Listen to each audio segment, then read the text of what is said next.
Morihei Ueshiba was born December 14, 1883, in Tanabe, Wakayama Prefecture, Japan. He studied various martial arts as a youth, including Yagyu Shinryu under Masakatsu Nakai. He also studied Tenshin Shinryu Jiu-Jitsu for a brief time under Tozawa Takasaburo. He practiced Kashima Shinto-ryu under 3 different teachers. This art is still seen in Aikido today. It's usually the art that comprises Aki-ken or Aki-sword in Aikido. In 1915, Ueshiba met Sakaku Takeda, teacher of Daito-ryu Aki Jiu-Jitsu in Hokkaido, where he would become his student for the next 20 or so years. I recently made a video on Daito-ryu. I would love for you to check it out.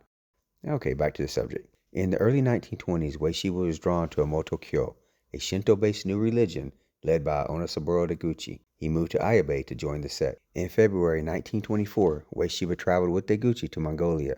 Deguchi had grand ideas of creating a utopia spiritual kingdom in Mongolia. At the time, the region was politically unstable and was definitely not a place you would want to travel. But Deguchi hoped to establish a religious paradise based on Omoto teachings and expand the Omoto religion. They traveled with weapons and military-style uniforms and attempted to establish political ties with local Mongolian factions. In March 1924, Deguchi, Ueshiba, and their group were captured by Chinese troops. They were accused of being spies, political agitators, carrying weapons illegally, and conspiring to destabilize the region. They were tried and sentenced to death. According to this book, the group was lined up before a firing squad, but at the last moment, it was called off. There's speculation as to why they weren't executed, but most believe the Japanese consulate intervened. Sometime later, after an investigation by the government in Tangliao, they were handed over to Japanese authorities, where they would undergo more investigations before finally being released. Deguchi returned to Japan, believing he had survived death by divine will. Ueshiba was profoundly changed. He began to focus on developing his martial art as a way of peace. You would think this would be the end, but let's quickly go into the second Omoto incident that happened in 1935. Morihei had moved to Tokyo in 1927 to teach Aikido, while the Omoto religion continued to expand. At the time, Japan was becoming more militaristic, while Omoto was known to criticize the government. Deguchi even led 900 followers in a march from Tokyo Station to the Imperial Palace, all the while criticizing the emperor. Not something you want to do during this time period in Japan. On December 8, 1935, hundreds of police showed up to Ayabe and Kamioka areas. Onisaburo, along with hundreds of followers, were arrested. Omoto's shrine in Kamioka was destroyed by dynamite, while the others were dismantled. The media labeled Omoto as a cult. Why was this important? Because Morihei Ueshiba was also taken in and questioned. According to Morihei, his student, Kenji Tomita, commissioner of the Osaka police, provided significant assistance during this incident. Ueshiba was able to go unpunished, while Deguchi was sentenced to 5 years in prison. Omoto still survives today as a small religious organization in Kamioka. So let's move on. On September 16, 1922, Ueshiba was issued a Kyoju Diary, or teaching certificate, from Sakaku Takeda. This should have been a good thing for Ueshiba, but part of the certificate reads, an initial payment of 3 yen should be paid to Takeda for each student as an enrollment fee. This would have been a substantial amount of money in 1922. Through a number of contributions, Ueshiba was able to establish the Kobukan Dojo in Tokyo in April of 1931. Just before opening, Sakaku showed up to teach and collect his fees. This became an ongoing problem for Ueshiba.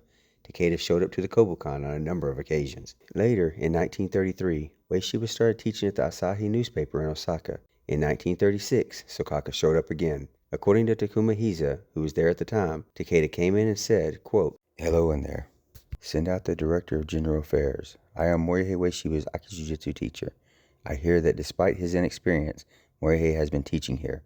It is a matter of great importance for the honor of Daito-ryu Aki Jiu-Jitsu if poor techniques are taught at Asahi News under the eyes of the whole world. So I have come from Hokkaido as quickly as I could."